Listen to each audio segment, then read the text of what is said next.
दुर्दैवाने त्याच्यामध्ये एका विशिष्ट पक्षाचे काही पदाधिकारी आहेत की ज्यांनी अतिशय वाईट अशा प्रकारचे काम केलेलं आहे।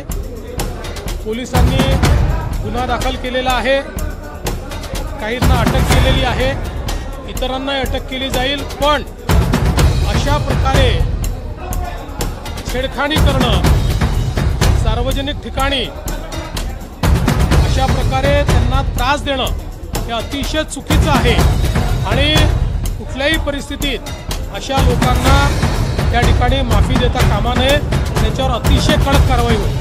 रायगडचा पालकमंत्री कोण होणार? रायगडचा पालकमंत्री राष्ट्रवादीची आता रायगडचा पालकमंत्री देवेंद्र फडणवीस, एकनाथ शिंदे आणि अजित पवार आहेत, त्यामुळे काही चिंता करण्याचं कारण